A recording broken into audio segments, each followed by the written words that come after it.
Hi folks, Canadian Prepper here. So if you or anybody else you know ever needed a reason to focus on preparedness or self-reliance, this is the video for you. I was going over my old videos the other day and I noticed that prior to November 2019, my videos had a very different tone, okay? There wasn't a whole lot of stuff happening in the world, but after that, it was just one thing after another. Today, we're gonna talk about the unusual amount of catastrophic events that have happened in the last 3 years. So let's get to it.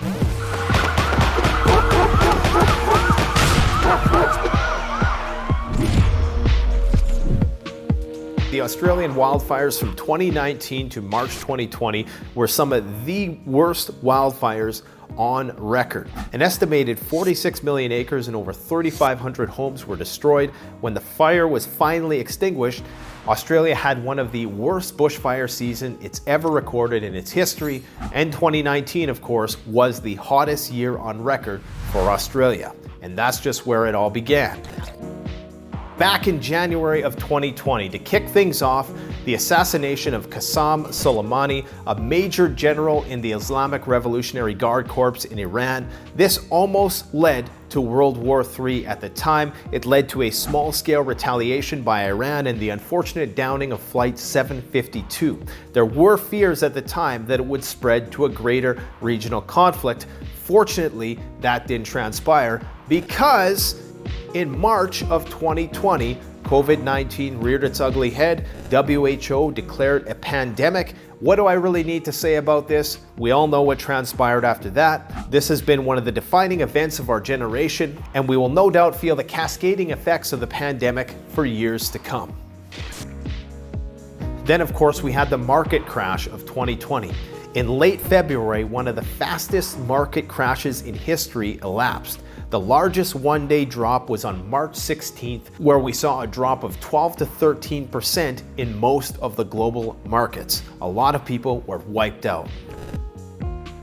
Throughout all this, we were dealing with lockdowns. The term lockdown became a household term. Streets were vacated and major cities became ghost towns.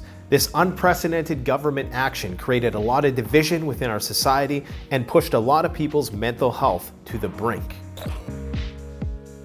Then came shortages and supply chain issues. Panic buying related to the lockdowns and the outbreak led to widespread shortages, including toilet paper and other commodities.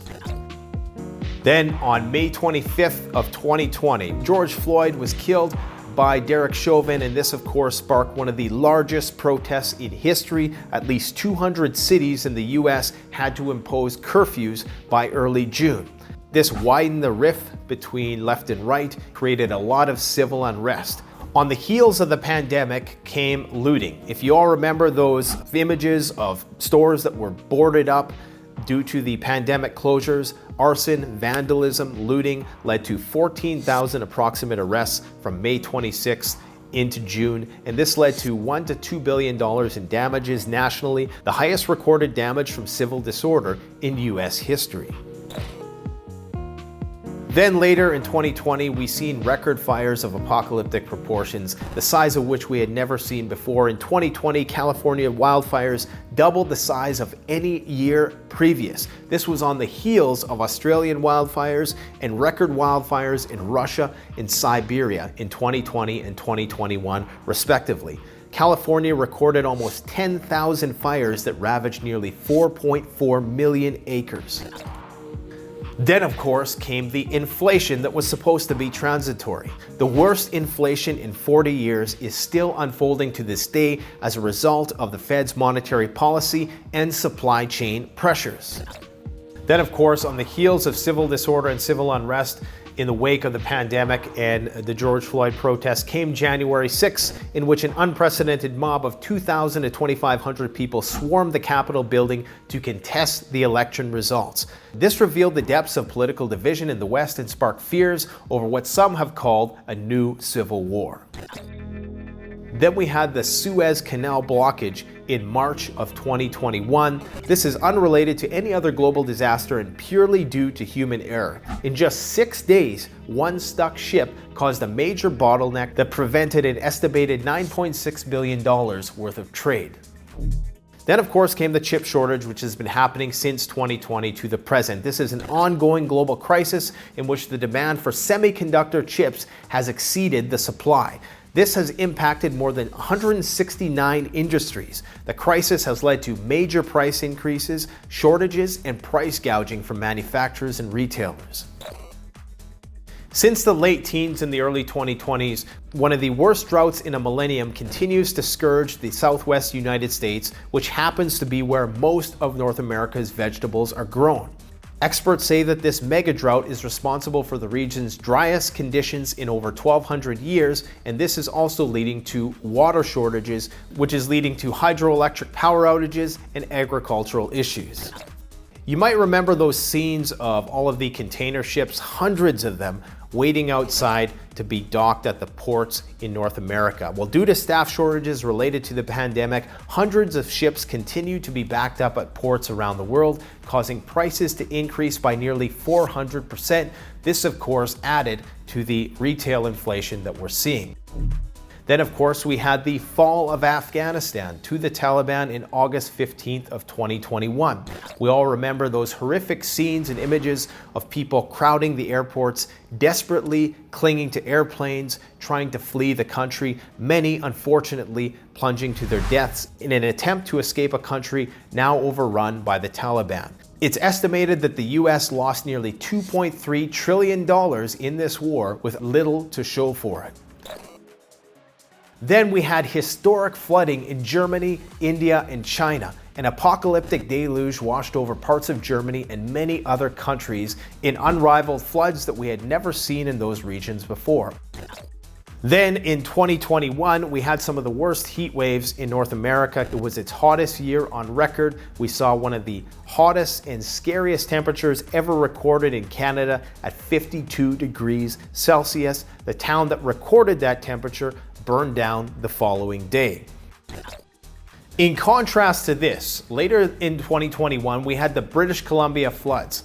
After a year of abnormally high record drought, a meteorological anomaly called an atmospheric river washed over BC. It was one of the costliest disasters in British Columbia's history. Total damage in the Pacific Northwest was estimated to be around $7.5 billion. Since the beginning of 2022, we are arguably in a second market crash in the beginning of what some are calling the next recession, possibly depression. We've seen a crypto crash. This is more protracted than the market crash of 2020, but it's compounded by inflation. And as of May 22nd, 2022, the major market indices are down between 15 and 30%. Then we had an unparalleled protest here in Canada, one of the largest protests in our history, the largest in fact. That was the truckers' protest on the heels of people protesting the lockdowns. This prompted the invocation of the Emergencies Act by the government, which made people even madder. Far and away the most enduring protests in Canadian history, resulting in 196 arrests, 115 vehicles towed, and nearly 400 charges laid. Then, of course, the start of a new Cold War in the beginning of the Ukraine war with Russia's invasion of Ukraine. This rekindled threats of nuclear war, with many military analysts and historians saying that we are now closer to nuclear war than we've ever been before. As a result of this, we had a major refugee crisis. Europe is experiencing one of the biggest and most widespread refugee crises in history, with estimates of 5 to 10 million Ukrainian refugees fleeing into neighboring countries, on top of the already existing refugee crisis that Europe was dealing with from North Africa and the Middle East. This has caused an unmanageable influx of people into the region. To top it all off, we now have the highest recorded gas prices and energy prices in history. Gas prices have continually hit records around the world. Oil prices continued to skyrocket in March of 2022 amid anxiety about the disruption of supplies from Russia, which is the world's second largest exporter of oil and also a major exporter of things like grain and fertilizer. This, of course, leads us to the coming famine. Ukraine, Russia, Kazakhstan, these are all primary exporters of wheat and fertilizer and other natural resources that we all need. Unfortunately, many countries are not going to be able to import the essential foods that they need, and as a result, nearly 1/4 of the world's population is facing a potential famine. Then, of course, we had the second China lockdown. Millions of Shanghai residents have been confined to their homes for weeks, and while restrictions are beginning to be lifted and decrease in Shanghai, we're starting to see the rolling out of those restrictions in other parts of the country. This, of course, is going to create more disruptions in manufacturing and the supply chain worldwide. Then, of course, came good old monkeypox. Now, according to the WHO, at the time of this video, confirmed cases are somewhere in the neighborhood of 150 to 200. It's likely to go up. Now, this infection is not uncommon in Africa and is actually endemic, but the transmission from person to person that we're seeing outside of its borders has experts concerned that the virus is mutating and potentially becoming more transmissible. Now, there's a lot of other notable issues that you're probably thinking I forgot to mention, and you're right. There's things like the Texas snowstorm. We had a record number of hurricanes and tropical storms in 2020. There have been locust swarms around the world, which farmers have to contend with, who are already dealing with droughts, wildfires, and all of those things. We have an ongoing migrant crisis. We had the La Palma volcano eruption. We had the introduction of murder hornets into the ecosystems of the world. We have water shortages worldwide. Then we had an Australian mice infestation of biblical proportions. We had another earthquake affect Haiti. We have the insect die-offs around the world that some are attributing to the overuse of pesticides.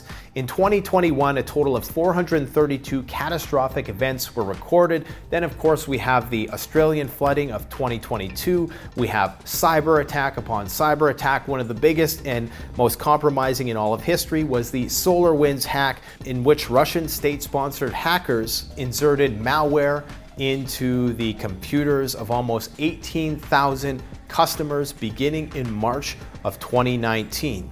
I'm sure there are many events that I forgot to mention in this video. If there are any major events you think I forgot, please write them in the comment section below. Now, once again, the reason why I wanted to make this video was to put in perspective that we are truly in the age of consequences, and it appears that these catastrophes are speeding up. Now, let's hope that it's just a hiccup in human history and that things begin to normalize soon. But if you know anything about this channel and what we've talked about for years, you know I don't believe that's going to be the case. Unfortunately, between climate, contagion, and conflict, we have a lot of challenges ahead. And for that reason, self-reliance, preparedness should be on everybody's priority list at this point in time. Go and check out our library of practical how-to videos that will help you get started on your journey into preparedness. Thanks for watching. Don't forget to like, comment, subscribe if you enjoyed the video. Canadian Prepper out. The best way to support this channel is to support yourself by gearing up at CanadianPreparedness.com, where you'll find high-quality survival gear at the best prices, no junk, and no gimmicks. Use discount code PREPPINGGEAR for 10% off. Don't forget, the strong survive, but the prepared thrive. Stay safe.